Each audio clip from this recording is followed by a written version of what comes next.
This is a Danger Entertainment podcast. DangerEntertainment.net. Danger Entertainment Network podcast. Tasty. Come down to PFS for the bank holiday sale. We've got cuddly benches for you. If you want a cuddly bench for your home and you want to make yourself comfortable like these two people, then come down and get a cuddly bench. This cuddly bench reclines. This cuddly bench doesn't. But you can get one from PFS.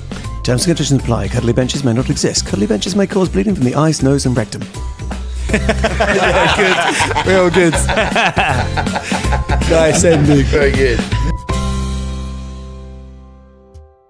Previously on the Danger Club podcast.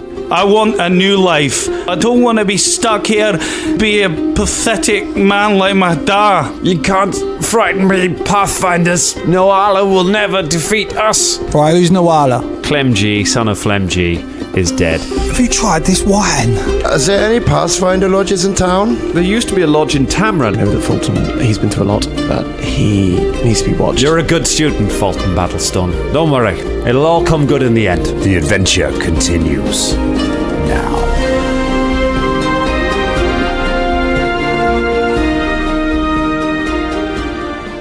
Whenever you're ready. Cool. Cool. Cool. Cool story. Cool beans. Cool beans. Cool. Does anyone eat cool beans? Corned beans? No, I hate No, mostly hot beans. cold beans are disgusting. Corned beef? I thought we were doing a Chinese whispers thing. I mean...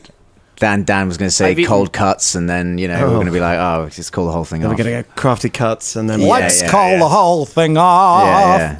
I've eaten cold beans when I was a kid. My mum left me with my grandma and said, don't cause any hassle. So my grandma was like, what do you want for lunch? I said beans on toast, but don't heat the beans up. Because I thought that would be the least hassle. I thought that would be literally following. I was a very lawful child. I was very I'm following the absolute letter of the instruction I've been given. I've eaten cold beans. Much like the beginning of Up, if we just left the story there, I mean, that's really tragic. Like, your mum just left you with your grandmother and was like, don't be a hassle, and never came back.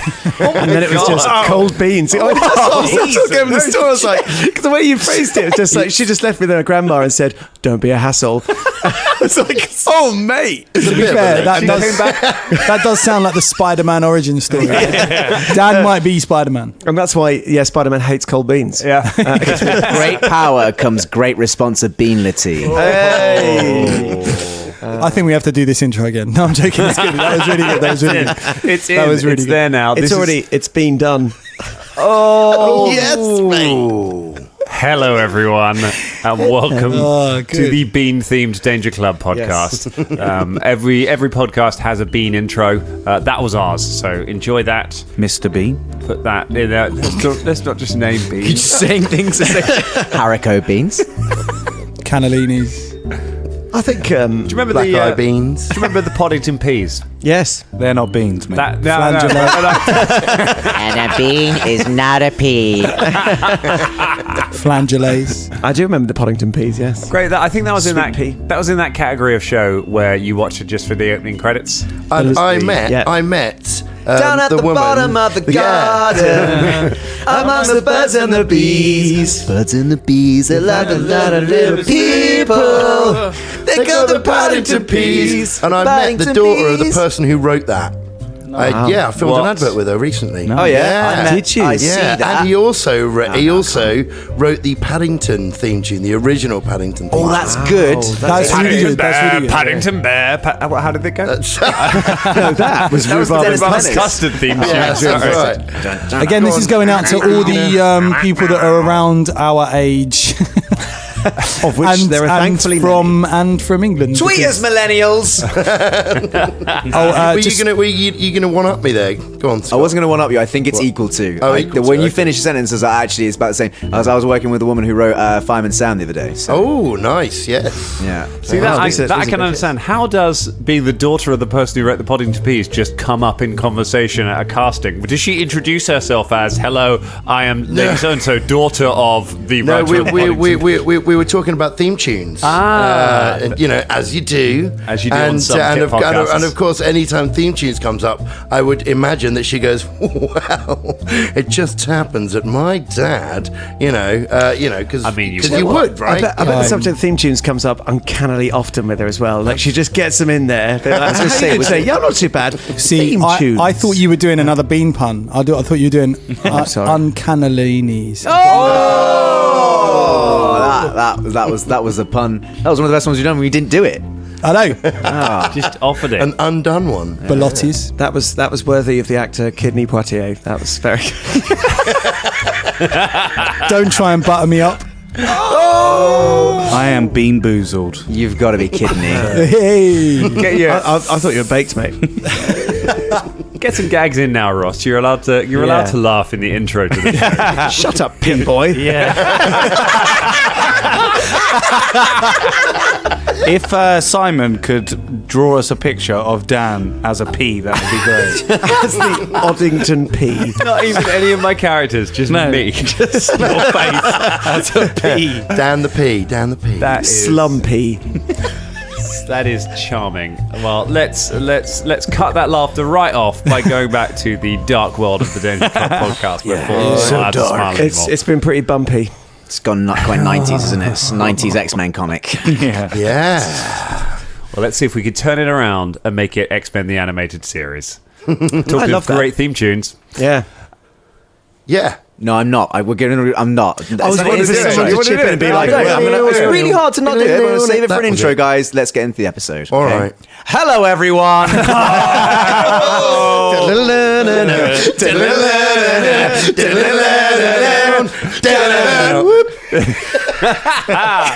Yeah, mate, We did it. We did it, guys. We actually went there. We did it. That's it. End of The the Rusty episode. Bottom, the barge of Captain Gumbo, the captain of two hats, and Captain Folton. Folton is now captain as well. They are captain. And it is making its way along the river. It is you left Skelt. Went to Skelt. You went to the big city on a bluff. You picked up some supplies. You changed some currency. You asked around, asked a few questions about the church, about faith barges and the masked individuals known as the Church of the Living God. And shortly after that, some of those individuals came to talk with you in one of the taverns. And it ended very swiftly and very badly for them. One of them survived, was dragged outside, was interrogated very briefly, and then Folton decided the conversation had gone on long enough and ended that quite permanently. Much as he did way back in episode 8. No, I think 5 with the skulks. Folton has a particular set of interrogation skills. So you left the body, you went and had a bit of a chat. You found out a little bit about Pathfinders. There may be a connection to the Pathfinder Society going on. But the nearest lodge is in Tamran, or was, because it has been burned down. Those are the things you know. These are the facts. However, first, you must reach Tamran. It takes you a couple... yes, Scott. Sorry, thank you. I was just going to, in the journey at some point, I'm going to go and get Captain Gumbo and see if he's got any fishing tackle. You're interested in my tackle. I didn't know. Do you know what? Dangerlings, right? I was going to do that out of character so we could just gloss over it as quick as possible, but clearly it's going to be a voice thing. So. Yes, it's Captain Gumbo. It's always going to be a voice thing. Yes, please, Captain. I see. Many people have come to me before and asked if they can handle my tackle. Are you making this a sex thing? What is a sex thing? Caragor eyebrow dances his way. He sits down and opens his eyes and says, "Explain to me." Tries to remember if goblins reproduced like every other sentient race. Figures he can't remember and goes, It's fishing. It's like fishing. It's exactly like fishing. It's a lot like fishing. Oh, He goes to his. He goes to a small box, comes back and brings you some fishing equipment. Thanks. He's pretty well stocked. It's a barge. They often have fishing kit. It's an easy way to get food. Cracking, thank you, Captain. What kind of fish normally get round this part? Green ones and some blue ones and some round ones. Oh, I really hope I get some of the round ones. I call the round ones Bill. Do you know what? If I catch any bill, I'll give one straight to you, Captain. Thank you. Thanks. He comes up next. He goes up next to you and starts and casts as well. And the two of you sit fishing for a little while. Velda, you walk past at one point and goes, Velda, Caragor and I are doing sex. Are you? I see. Caragor heaves a sigh. Velda does his own eyebrow dance at Caragor. You're having sex, are you? Apparently so, yes. Splendid. Actually, Well- Velda, could you just come and just No. Come on, do you want to? No. Do you want Velda to? leaves. I always wanted to. Never mind. Gumbo.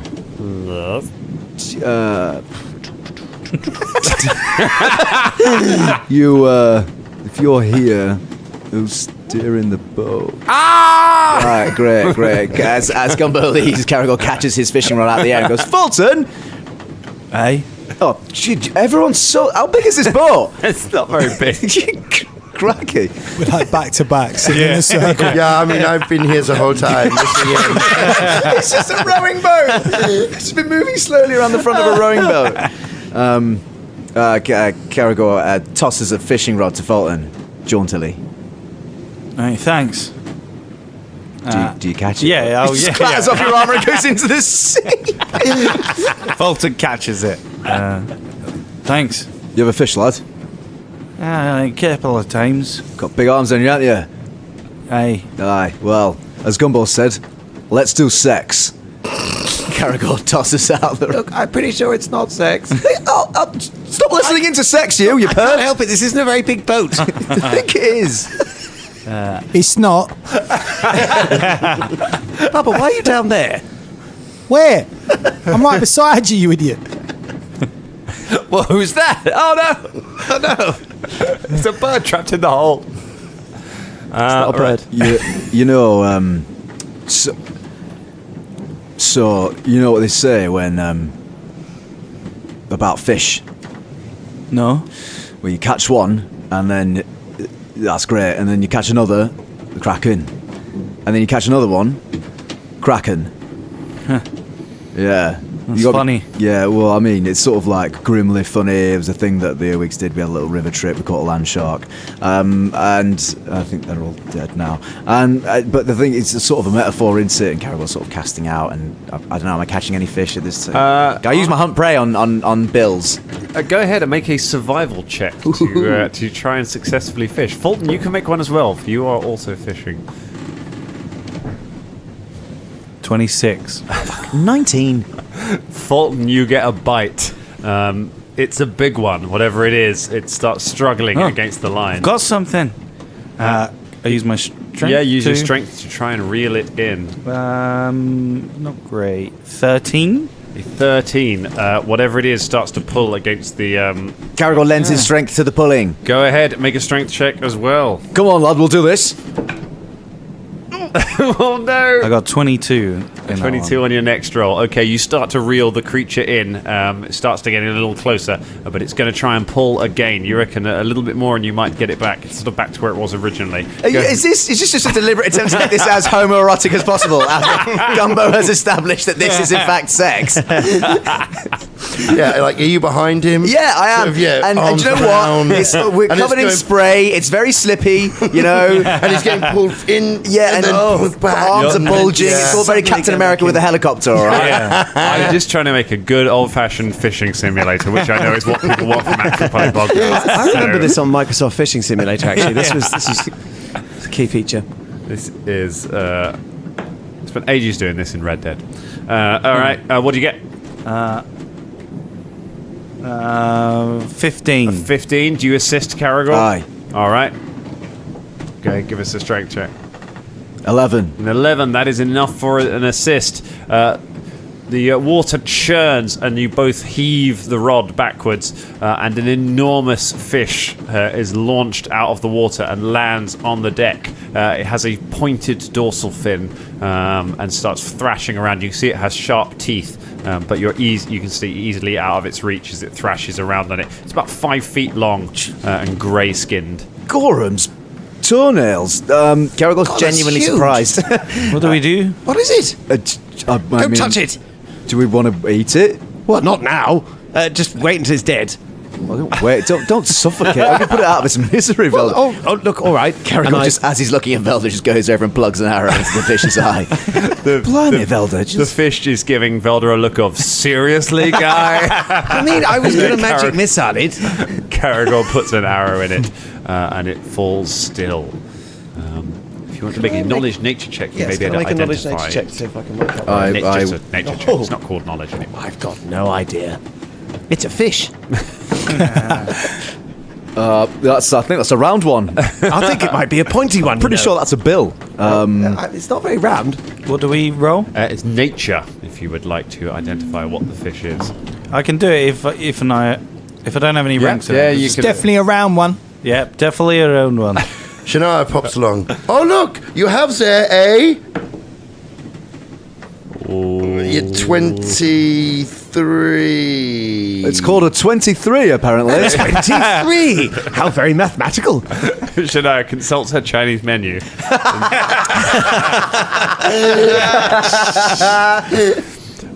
What you have there on the deck is a fabled river shark. No way. So you have found a fabled river shark? Nope. Yeah. Nope. Fought a Yeah. river shark. We jumped it. Big claws, hard on the Yes, outside. I think we have to admit something to you now. What? That was a That crab. it wasn't it was a crab. It was a giant crab. It wasn't an actual river shark. That's a river shark. That's a river shark. You fought a giant crab. Caragor takes Well, a moment. We jumped over it. But we all said, let's jump a shark, and then we did. And Yeah, well, there weren't any there, so we just thought. it's been months of me thinking that was a shark. But you enjoyed it so much. We did not want to change the, But look, Caragor. And Velda just sort of hops over the shark and hops back. we could jump the shark now. Shania does the same. Yeah, see? Oh, it's so much fun.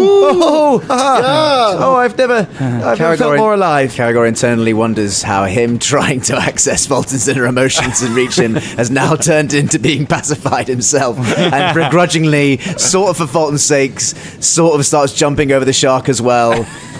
And doesn't really understand what's happening. Well, it's great. Yeah, what? This is marvelous. Do they taste nice, Shania?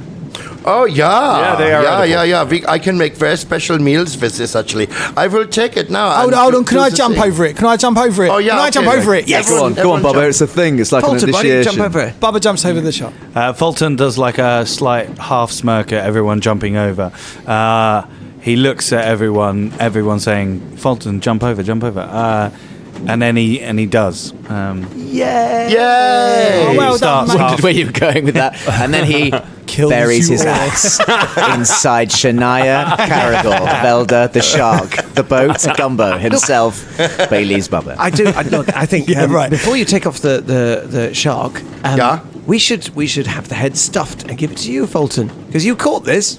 Aye. This is your a good land idea. shark. Yeah. land Don't shark. usually eat the face bit anyway. Yes, you can nail it up on your. I don't know. I've heard something about shark face soup. Shark face soup? Shark face Is it soup. Yeah, I think it's a thing. I usually use the fin. Isn't it shark cheek chowder? Chowder? Yes. I'm Shark going with cheek that. chowder? It's a wizard delicacy. That Chowder. sounds lovely. Yes, it is. My speciality is the shark tail soup. Love the callbacks tonight. Again, if you're our age and DuckTales. Everyone yeah, knows I guess so. I DuckTales. guess so. It's coming back, isn't it? DuckTales. If you want to understand the Netflix musical or references in this show, you need to be over 30. And if you want to understand the in-game references in this show, you need to listen to episode 10 of the Danger Club podcast. So Yeah.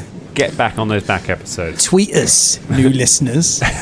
Actually do, that'd be really I nice. thought you were going to say That'd be tweet lovely. us back episodes. God, that They was so can weird. twist it. They I can realised last episode I shouted tweet us millennials, but those are the demographic that are most likely to tweet us. So please do that. That Yeah, wasn't do. a challenge. Yeah. In fact, just tweet us. Anyone, just tweet us. Anyone. We like it. Getting desperate now, guys. We're getting clinging. Please tweet us. Please. It's just a whole episode. If you can tweet us, that'd be great. Although the Royal Society for the Protection of River Sharks, you can just leave off. Yes, You don't yeah. tweet us. Yeah. We don't care. I'm going to let's so we chop the head off. Yeah.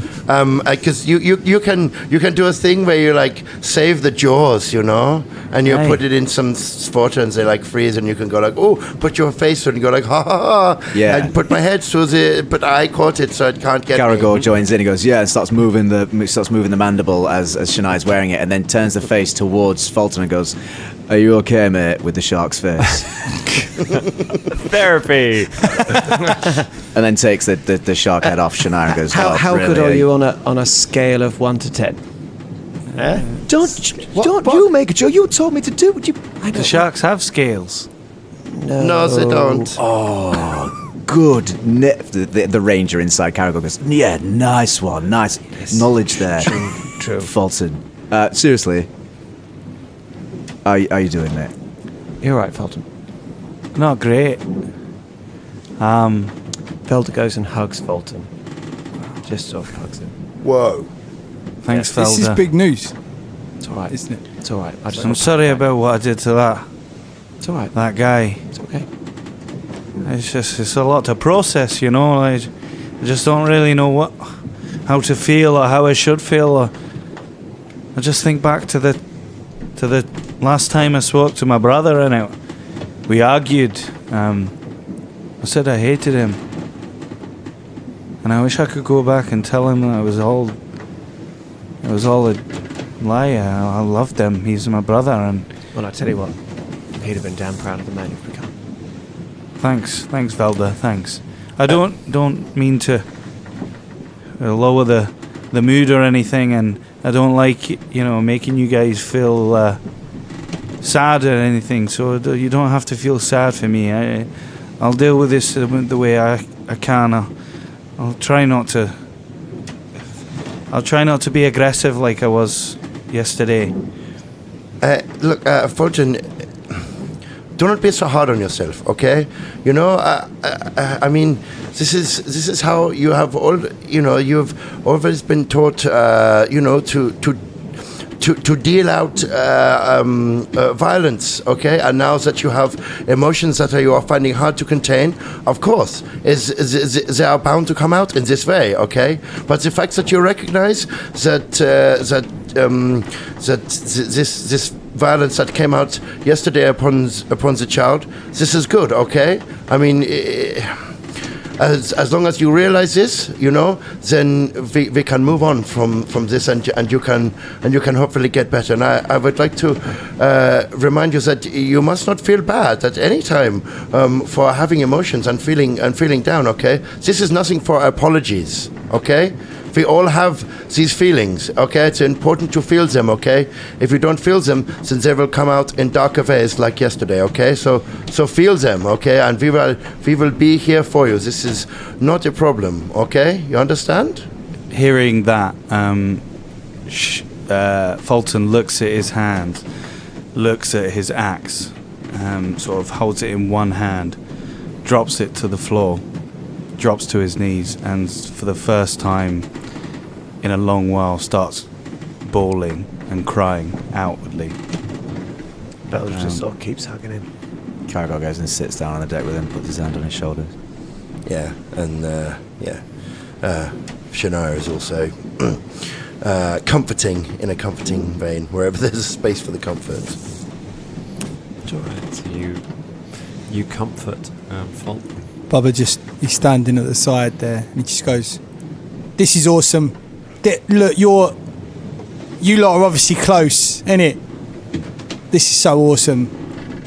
I mean, Bubba, yeah. shut up and come and put a friendly claw on Fulton.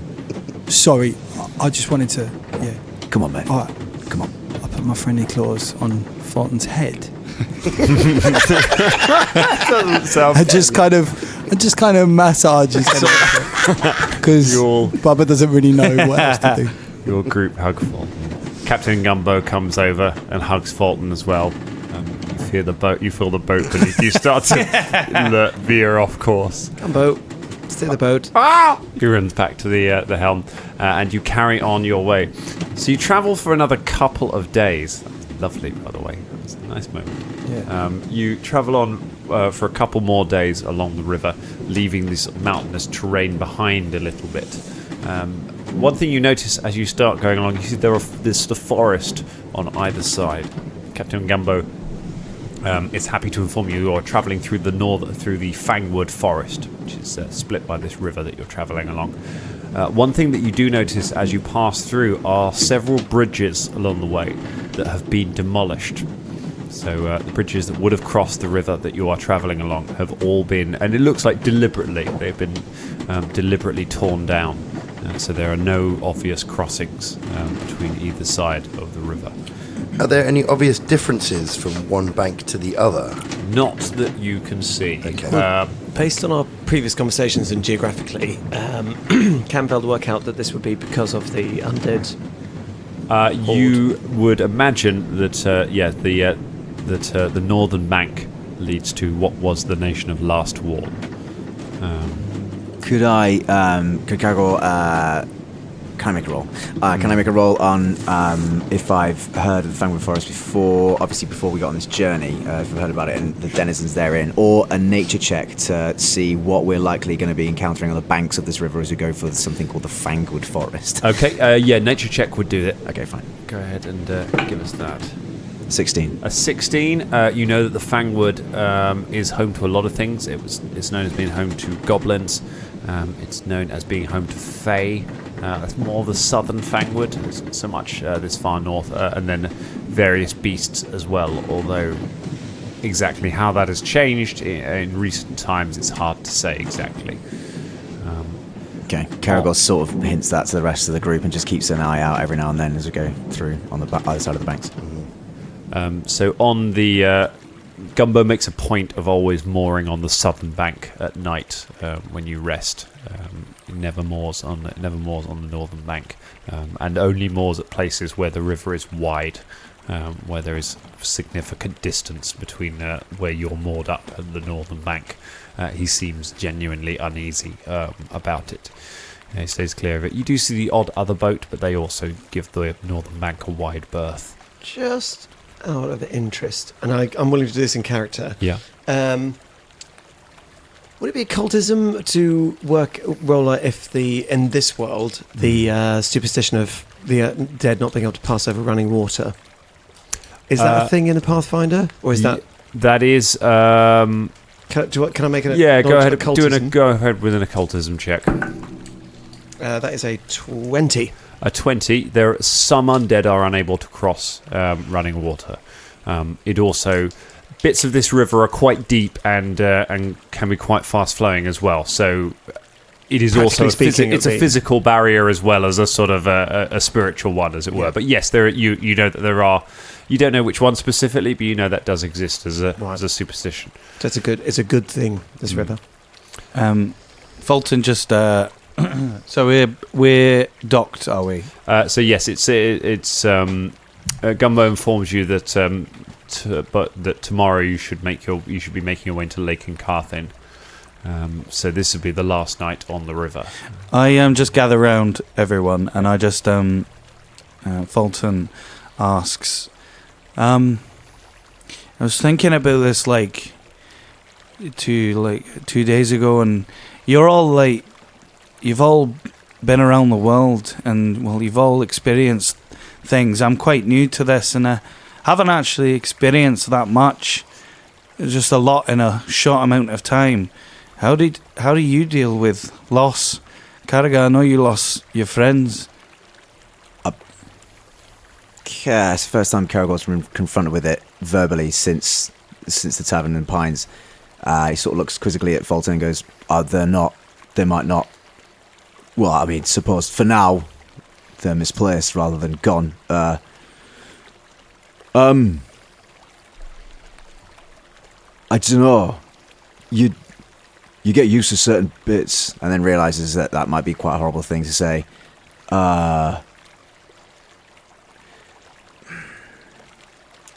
Anger can be a gift when directed in the right way. I don't really process much else. In fact, talking to you, that's the first time I've any processed or done any processing of things out loud and whatever. I hate things, but the right things. And to do that, you gotta talk to people. I think. Sometimes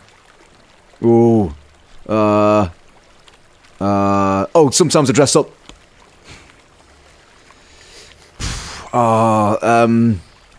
Yeah, talking, I think, is good. Hitting the right things can be useful. Yep. What about you, Valda? I know you grew up as a slave, and you don't know if your sister's still alive or not. She might be. I think the two most important things are acceptance and time. Like Caragor says, you can always keep the flame of hope for some people if you don't know their fate. We don't know it's your brother, although it does seem extremely likely that it was. But I think accepting that he's gone, but that he lives on in your memory, and how you'd like to remember him, and time, my friend. What about you, Shania? You're still searching, aren't you? What do you mean?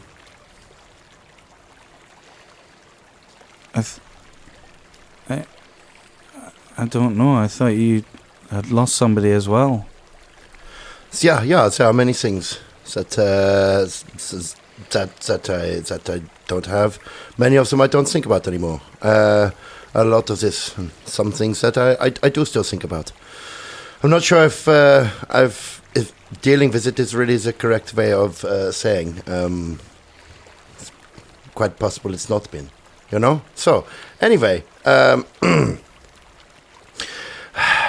think perhaps that moving on together. Let's. I don't wish to discuss this any further.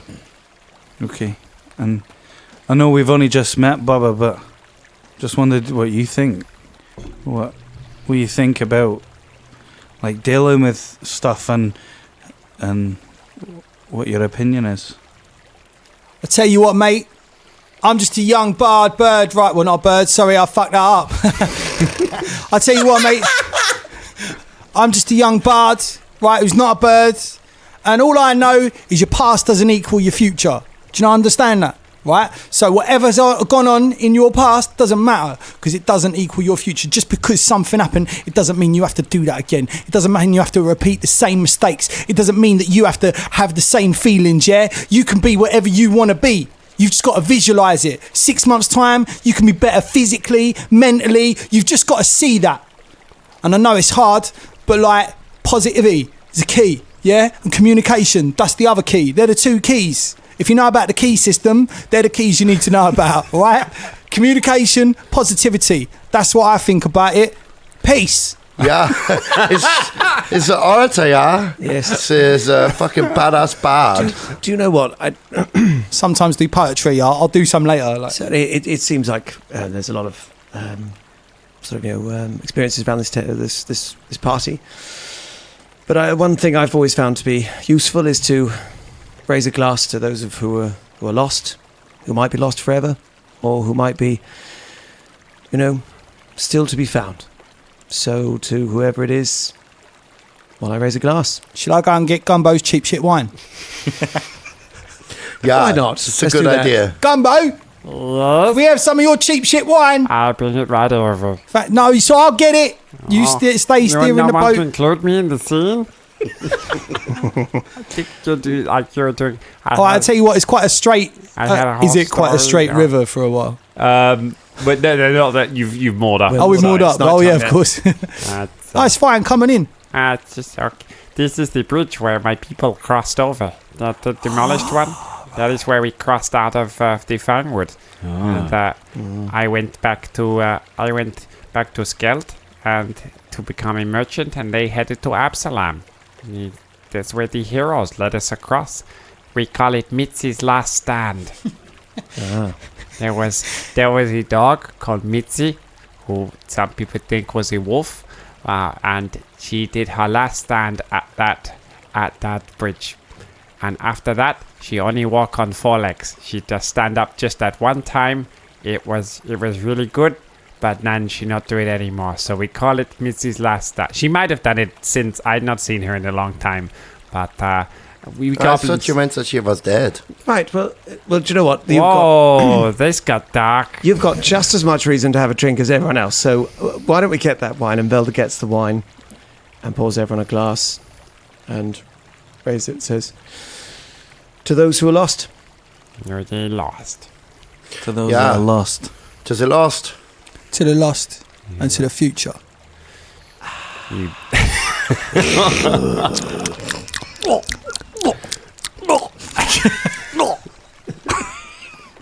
For anyone listening, that was Folton's drinking. That was. Oh, there's gonna be wine in every episode afterwards. For once, as you toast, cultists do not appear and are trying to attack you over this drink. They've learned their lesson clearly. So you drink, and the next day you carry on the barge, and after a little while you leave the river behind, and you enter Lake Encarthine. Lake Encarthine is vast; it might as well be the sea. For all you know, you go into it, you definitely can't see the other side of it.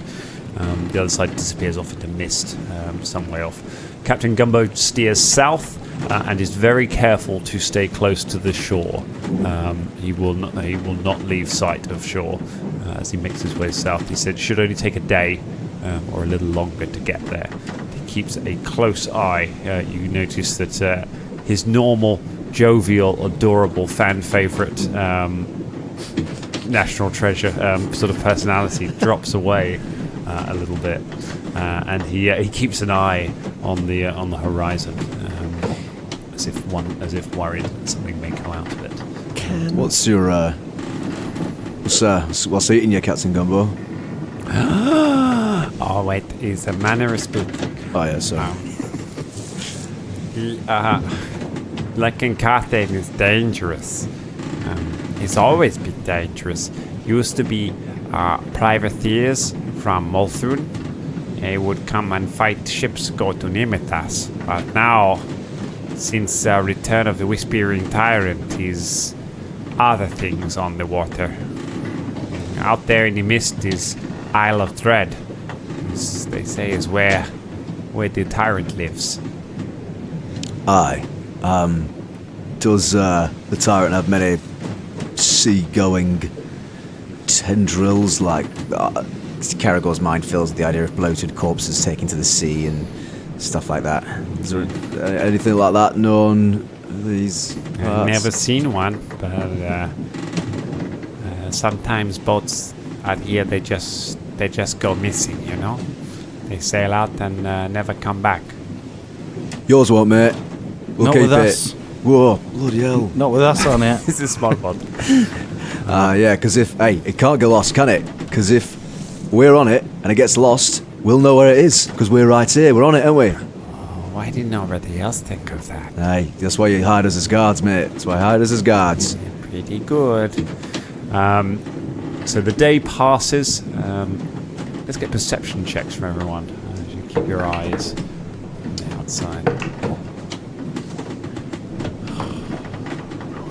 James's bold style has knocked my D10 out. I did. It was a good roll as well. I was like, poof.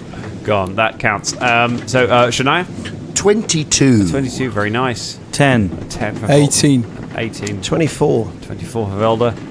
25. 25 for Caragor. We're a pretty nervous bunch. All right. So the day passes quietly enough. Oddly enough, as the sun begins to set, Captain Gumbo does not put in at the shore. But he says, "You're there. Tamran is only about an hour's sail away. I would like to try and get there tonight. I don't like spending time on the lake if we have to. No, that's fine. This place is it's creepy. As you so he continues steering the boat. It gets very hard now to see once it gets dark, especially with the mists kind of closing in around. It's hard to see very far away from the boat. Could I?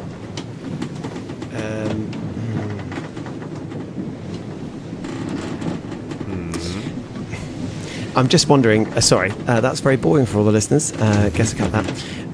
I was just wondering if I cast light and put it on the bow of the boat, if it would help or hinder.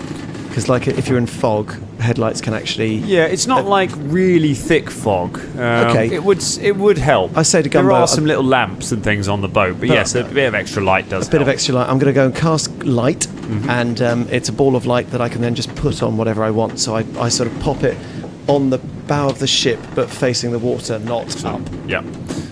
Okay, and it seems to light the way ahead a little bit further. As you, after a little while passes, Caragor and Velda, as you're sort of standing near the back of the boat, you hear just a slight change in the water. And as you peer into the darkness behind it, you see a shape gliding silently through the water behind the ship, and you realise that there is another boat about the same size as your boat coming up behind you. It has no lights on it, and as you look, you can see that there are no sails, or the sails that are hanging from the masts are still are folded up. So it's not wind that is pushing this forward. Inconceivable. Oh, I see it. Yes. I see it, mate. Eyes on deck, Danger Club. I'd like happening? to cast dancing lights and send them over towards the boat so we can see what's going on. Okay, you can do that, and while you do, I would like everybody to roll for initiative. The boat starts making its way up. We're not going immediately. So, we're going to be using perception for this. Thank goodness. What, for our... So perception. So you're rolling it. You're adding your perception. Perception should be near the top of your sheet. Caragor, what do we got? When you say perception, you want me to just take the roll that I had for my perception, right? Which is 25. I do not. That's the 25 you want me to keep for this roll. Not no, that roll is allowing. That roll is going to allow you to do some stuff before the actual initiative rounds kick in. But in terms of your actual roll for the initiative itself. Okay, good. I'm glad you said that because I got an 11 total with an 11 total. Velda. I got 12. A 12 for Velda. Von Hoops. 22. 22. Very good. Folton. 21. A 21. And Shania. 27. 27. Shania Rain straight in with the big numbers. Louise. Very nice. All right. So, because the two of you have been able to spot this boat quickly, you have just under a minute before it pulls alongside you. So don't go dropping any spells with round thing. We're not going to go into exact rounds yet until it gets within striking distance. If it does anything, I will tell you. At the moment, it is just closing at you, and you have only about a minute. So if you have any preparations you want to make, you have some time to do it, and you have time to rouse everyone and get them ready. Okay, so everyone has their equipment on them, they have their weapons, and they have their armor. Yeah. My dancing lights that I cast as soon as I saw the boat, do they illuminate anything about the boat? So you send the dancing lights floating off there, and you see, stood on the deck, you can see 4 figures. They're 5 figures, sorry. 4 of them are dressed in sailors' uniforms. One of them is dressed in sailor's uniform, but has some seems to have some armor over the top of it as well. And as the dancing lights pass over them, you see that their faces are bone. You are dealing with skeletons. Right. With my wild morph, I can turn into an animal, right? Yes, you can. Yeah. Is one of those animals a seagull or some kind of flying bird? Scott the nearest gone off mention. over tips. Scott has just fallen off his chair and now is trying to get back Shit, up. you okay? Like, help him out. All right. All hope is lost. All hope is lost. I wish this was a visual. You We see filmed that, 5 right? We filmed it. skeletons. That was fine because I did what I needed to do, but I just couldn't get back up again. Oh, that was. It's fine. The podcast can continue without me, but Are you scared of seagulls or skeletons? Which one was it? Because it was. And it the was seagull. Chekhov's the seagull that did it for me. That was absolutely wonderful. All right, so I'm going to use a wild shape, but I'm going to turn into a bird. I'm not quite sure what kind of bird, but He's like a bird. He's I'm going to fly away. Yeah. Out of she the will. ocean, Iris. If it's a bird that looks anything like Bubba, this is going to get awkward. You're gonna have to explain it. Oh boy. Yeah. So for like 1 minute, Okay. change to a bird, and I want to, just like do a flyby, just pass around the ship. I want to see how many people we're dealing with, what kind of weapons they've got. Just look at the whole stuff, and then fly back to the ship. So like, Sure. and land. Okay. Right. So you fly over the you fly by the ship, and take a look at them. One of them looks at you, watches you pass as you go. So you think you are dealing with on the ship 5 skeletons. Interestingly, none of them seem to be steering the ship. They're all standing ready. They have 4 of them. 4 of them have got short bows, but they've also got scimitars, and they have shields strapped to their backs. So it looks like they are fairly well kitted out. The one who's wearing armor has a long sword and also has a shield as well. Interestingly, make a perception check. Let's see if you notice anything extra interesting while you fly over with your eagle eyes. Okay, it's 15. 15. Okay, you can see the water behind the ship is being churned. You can't see closely, and as you fly close to it, an arrow from the ship whistles past you, and you are forced to veer away from it and fly back towards it. So I come back to the ship and go back into my. So that uses a focus point. So that's your. I think you probably only have 1 focus point at the moment. That means it's used up. That's your only focus spell. So you get that back by taking 10 minutes to refocus. I've got 2. 2? Okay, there you go. So you've got 1 more left. Okay, that's alright. worth remembering. You can get them back pretty easily, but not in the middle of combat. Would anyone else like to do anything to prepare? Or would you like to... What would you like to tell everyone? What? Sorry, what? Sorry, what would you like to relay to the group? Everything that you just Everything said. said. Okay, cool. What, who we're dealing with, how many, what weapons. I didn't see any other, like, they're not cannons or anything like that. No, or there's nothing. No. Is the churning something pushing the boat? Something sounds bad? like It seems perhaps this way, it seemed to be propelling the boat in some way, but unfortunately, as an arrow came for me, so I had to come back quickly. Well, it's quite possible. I mean, you can get undead dragons, so you could have undead fish, whales, sharks like the one we ate, anything like that. Okay, so Velda, I'm going to jump that undead shark. Me too. They'd like to crouch down behind the next, the sort of the side of the ship. Yep, Is that what the rail. the Yep. little railing. And can he prepare an action? Mm-hmm. So when the ship gets within 30 feet, I would like to cast a flaming sphere and dump it in the middle of the skeletons. Yes, you can certainly do that. Right. So you go and you wait.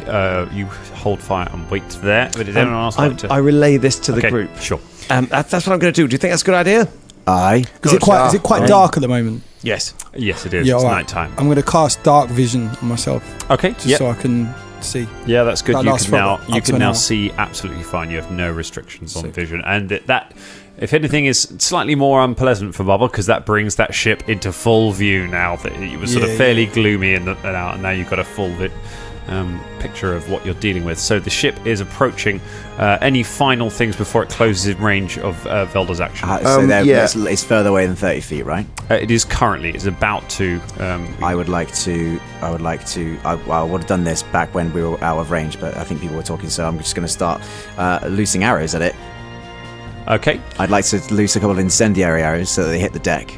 You have incendiary I arrows. do, and I've been looking up for the past 10 minutes what they mean in Pathfinder 2e. Uh-huh. Okay. And also, I've got a couple of holy arrows that I'd like to use directly on the skeletons when they get within range of the bow, longbow. And as soon as I got back, I took out my club and I cast Shillelagh on it. How long? What's the duration on? Check the duration on Shillelagh to make sure that you're not casting it too early. But we'll say you've got it for the start of the fight. Yeah. That's fine. Okay. Yeah. Folton, any prep? I'm just gonna hide behind, like, a bit of the edge of the boat, like, so when they come up overboard, that I'm ready to pounce and hit them. You get in position. All right then. So, first things first. The first thing that's going to come in range is Caragor with his incendiary arrows. Go ahead and make a couple of shots. Okay.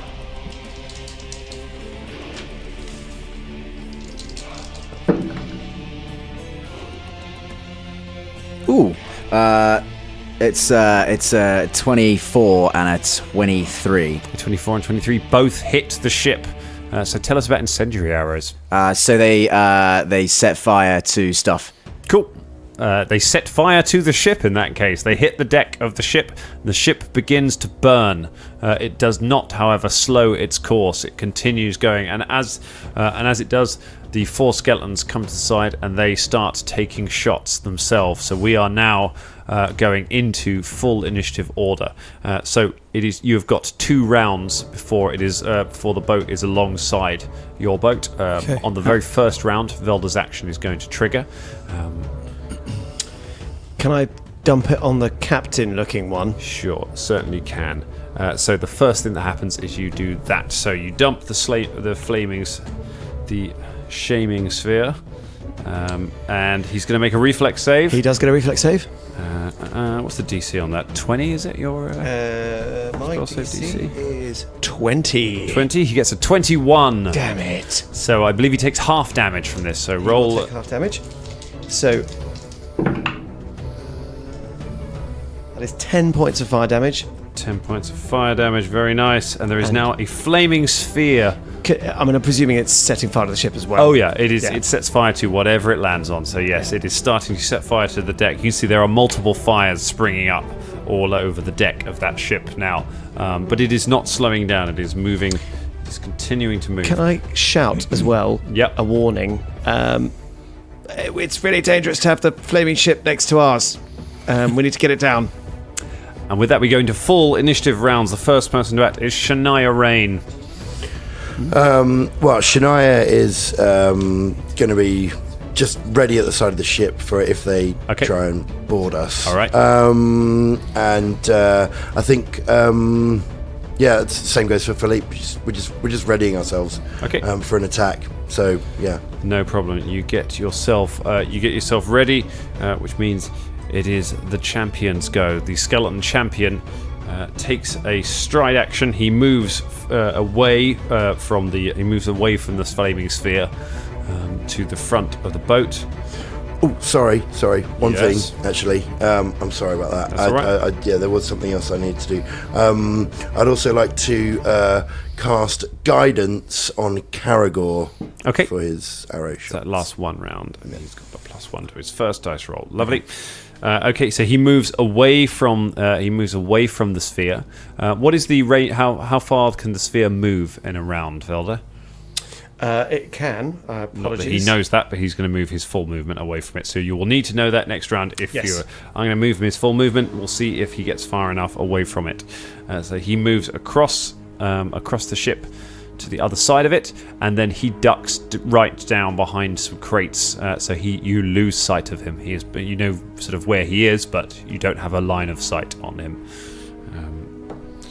Which means it's Bubba's go. Cool, yeah. Okay. I'm going to just remind me, my crossbow, it's a light crossbow. Is it only one action? Is one action to load it. However, because you had this minute of prep, you can have it loaded at the start if you like. All right, cool. I'm just gonna do that. Mm-hmm. Right, and that's one action, I guess. Right, there we go. Yeah, that was a natural 20. So I'm gonna do it on that. That guy's hidden, isn't he? You can't fire at him. You can fire at any of the other 4. The next one along. Yep. Yeah. Okay, natural 20, so that's a hit. So roll your damage and double it. 1d4. That is 4 points of damage. 4 points of Oh, hang on, no, it damage. might be more. Sorry, mate. That's all right. I don't think if it's a crossbow, you don't add a thing to it. That's 1d8. Alrighty. Go ahead and roll a little bit lower. 4 points of damage. 4 points of damage. Yeah, there we All go. right. All right. 4 points of damage, doubled up to 8 points of eight points of damage. But he has some resistance to that. Cool. This is piercing, so that he resists some of that damage. So you hit him with a crossbow bolt. Yeah. You hit one of them with a crossbow bolt, and it staggers backwards, just about reacting to it, and then returns to its post and starts notching its arrow again. You have one action. You have two actions left. So I want to go and sort of take cover behind some of the iron ore or crates or whatever. Yep. Is that okay? That's fine. And I want to cast Inspire Courage Nice. in the general direction. You start, I believe that's a bard's voice. I think you start singing or performing, and you encourage everybody. Oh, those bones. I don't care. We're going to throw the bones into the air. Oh, into the air. We'll get the bones and we'll juggle them. We don't know, but we can say fuck them. Oh, these bones. Fuck those bones. Bones. Schmones. There we go. It's a little song that has like a I feel high inspired kind as a person and a player. That is Like very some much Victorian London. it was a proper like, all together now. It's by the piano, yeah. 1886. Here, let's play them Proper bones. pearly queen, yeah. That's amazing. So am I right in thinking that's a +1 to hit for everyone, or is it? Do they Yeah, get that is a +1 to hit for everyone. Oh, nice. And, I Very believe we good. take. Hold on a second. Let me just. I'll look it up and I'll let you know in a Okay, second. have a little look there. Fulton, it's your go. Do you want to do anything? If you've got a ranged weapon, you can How engage them. far away they? So the boat is closing rapidly. It will be alongside. It'll be alongside at the end of next round. So you've got all of this round, all of next round, and then it's going to be on. I'm going to switch out my axe and get out my warhammer. Okay, very good. That's, And then, I guess, can I ready an action? you can ready an action if you like. What action would you like to ready? How far down is the lot of sea level? Is it like quite a drop to sea level if you jump off the boat? No, it's not that far. Okay. About 20 feet down. Not enough that you take damage from it. I will ready an action of just waiting until it gets in range of being jumpable. Okay, fair enough. Just so you know that they gain a 1+ status bonus to attack rolls, damage rolls, and saves against fear effects. Oh, nice. Quite good. Yeah. So damage +1 as to well. attack, damage, and saves. Saves Yeah. versus fear. Amazing. Very nice. Pretty decent. That's really good. Just so we know the the mechanic for readying an action in second edition. Readying an action is a thing you can do. It costs 2 actions to do. It costs 2 actions to ready a 1 action thing. So basically, it costs you 1 more action to ready something than it would cost you to just do it. So if you want to ready an attack, it's 2 actions, and then you get to make the attack later. So that's kind of the cost of readying an action rather than just doing it. So the ship then moves. It pulls up very close. It's not quite there. It won't be on you. Sorry, it will be on you this time next round. So it won't be the end of next round. This time next round, it will be alongside you. Velda, it's your go. It says that I can move to another square in range, and the range is 30 feet. Okay. Is that enough to dump it on that champion? Or where he went? Make a perception check to get a good idea of where he hid when he hid behind the Because he's on the barrels. further side of the boat, isn't he? Yeah, he's moved away from it, but has he moved far enough? That'd be 16. A 16. Let's give him a stealth check to see if he's able to, if he's been able to evade you while he's gotten away. It's not a gimme. He fails. You know which barrel he's behind, and it is within range. He's got a 25-foot movement, so Then you can. I stick the flaming sphere on him again. All right. And it's on the further side of the boat away from us, isn't it?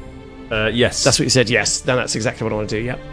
All right. So you throw the sphere at him. He fails. What's the DC? The DC's 20. Isn't it? 20. Yeah. He doesn't crit fail, but he fails. This is going to be some good damage. That's 9. 9 points of damage. Okay. So you you whip your hand you sort of see him run across, duck behind a barrel, and then you just spin the thing after him. And you see him pop back up with some fire on. That is one action, I believe, to redirect that. So you have 2 actions left. Okay. I thought that was 2 because you have is it? You have to concentrate to keep the spell going. Oh, okay. So is it, and then directing it as another action? Is it? I don't believe so because it's as if you cast the spell again. I think is that way. Normally to keep the spell going, that's one action that lets you do a thing with it. So it should just be one action. Right. So it's just one action. We'll double check it, but I think that's right. Should say there, I think.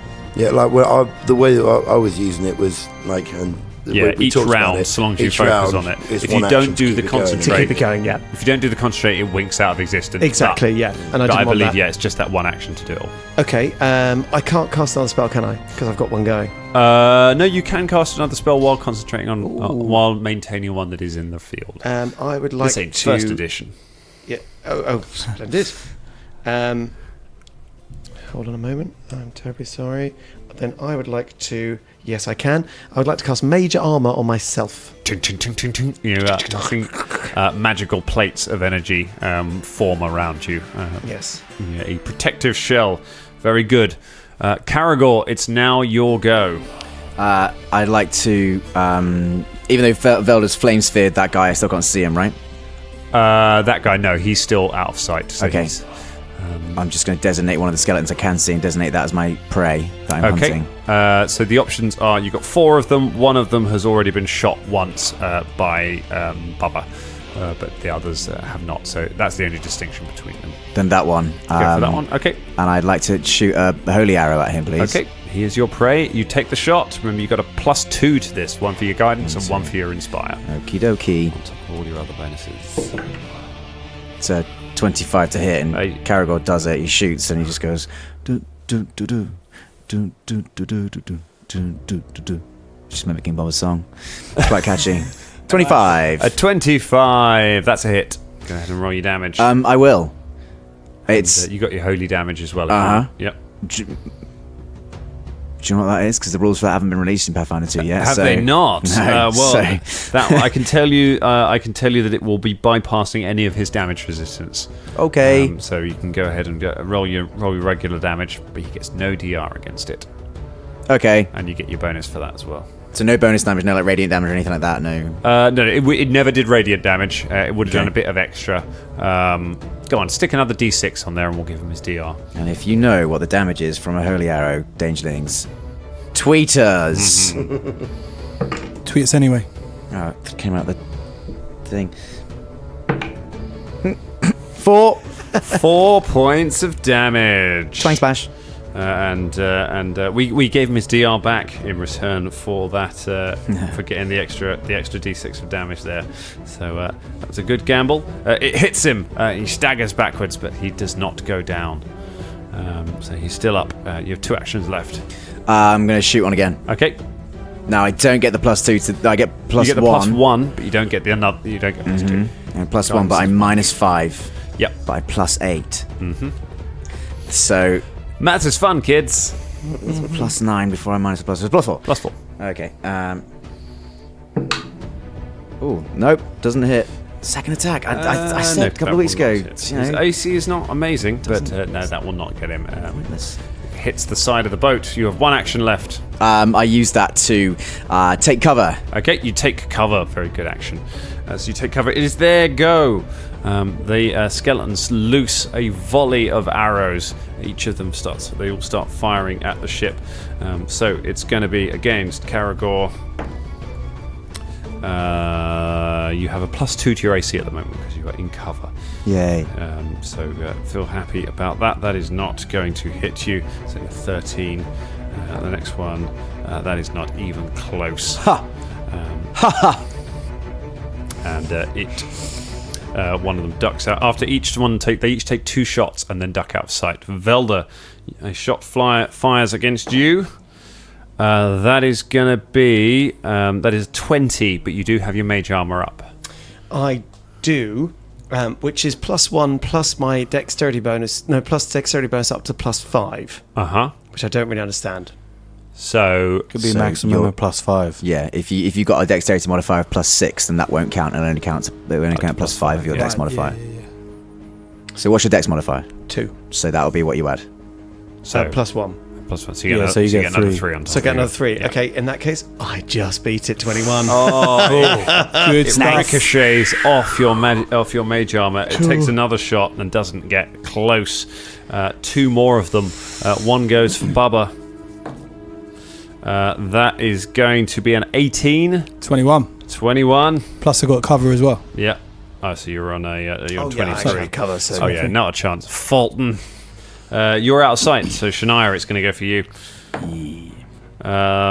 He might get you with that. Plus we got +1 from Inspire Courage. Oh no, that's Not to only AC, no, not not to to armor AC. No, class. my mistake. So that's a 23, Shania.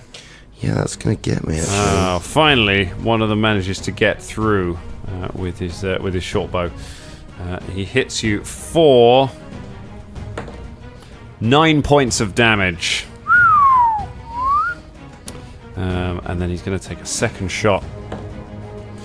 That is going to be that's only a 14. I don't think that's going to get you. Okay, so that volley of arrows thunks down around you as each of them takes their second action. For their third action, they duck out of sight.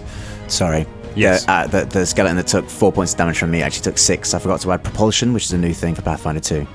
Okay, so he gets another 2 points of damage. another 2 points of damage, giving him 6 points of damage, which does kill him. Oh, really? Hey. Yes, so one of them is down, Caragor looks at the skeleton, squints at it, and it collapses. and then cancels. I bloody thought so. You better bloody fall down. Okay, the boat is getting very close to you now. Shania, what would you like to do? How close is close? Oh, closer than close. Closer than you ever can Then imagine. close. Back to UK Garage. So it is about it's about I can tell you exactly. Hang on. Glen I have close. This video. It's 30 feet away. Okay, I mean, I'm not going to hit any of them with my club from there. No. So what I will do is cast Magic Fang Okay. on Philippe. Philippe's claws and teeth grow and start glowing. And I guess for the moment, can I like take cover, but like at the side of the ship, just duck down? Yep, that's fine. You take so some that I cover. can just pop up and to attack them, but I'll take cover for the moment. So Ready for when they do. The fires continue to spread on the boat. The champion moves to a different hiding place and attempts another stealth check to try and stay away from Velda's terrifying flaming sphere that he has no ranged weapons to reply with. Oh, poor guy. That's all he's going to do with his go. Did I see where he went? You can make a perception check in your go to try. Basically, he's used 2 actions to move, so you can see he's moved quite a bit around the ship, and then if he's used his last action after he's gone into cover to try and hide, which is interesting. It seems he's thinking tactically. The others are just standing and firing. Bubba, got anything you want to do before it gets close? Okay.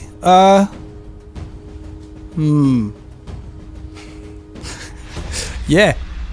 What's the plan, Von Oops? Yeah, I guess I'll tell you what. I'm just going to do magic missile. Actually, All right. that's a good one, isn't it? Yep. You Yeah. launch 3 magic missiles. Yeah. You've got 3 targets. Do you want 1 on each? Yeah, 1 on each, please. Go for it. Right, that's 4 on one, 2 on one, and then 3 on the other. All right, you hit. All right, you hit the skeletons as they're ducking down, and you can see that they're drawing scimitars and shields in preparation for it. One of them you hit, and it takes the skull straight off its shoulders, and it goes down. The other 2 take hits and stagger, but keep standing. So you're down to 2 skeletons left. Nice. Folton, they're 30 feet away. Anything you want to do, or you could ready an action if you want. I'll ready an action and wait for the boat to come near. Okay. What's your readied action? I'm probably not going to jump on it because it's on fire, and so I'll wait until they board us, and then I'll attack them. Yeah, attack them if there they as well. are. Okay, very good. Which means the flaming boat, as the fire is starting to take hold on the deck, moves up and starts to pull alongside the rusty bottom. You see the glow of the flames illuminating the skeletons as they stand ready to try and climb across. But the way it moves, it seems to shift slightly and you see the churning water behind it move. And suddenly the boat shakes violently that you're standing on. And looking over towards the stern, you see an enormous skeletal hand, several feet across, grip onto the back of the rusty bottom. And then another one as a 10-foot tall skeletal giant pulls itself up out of the water, clambers over the rail and onto the back of the boat. It lets out a roar. And that's where we leave it for tonight. Shit, bro. What boss fight? That's so Capcom. I was seeing proper, In it, yeah. I hope it's immune to adamantium.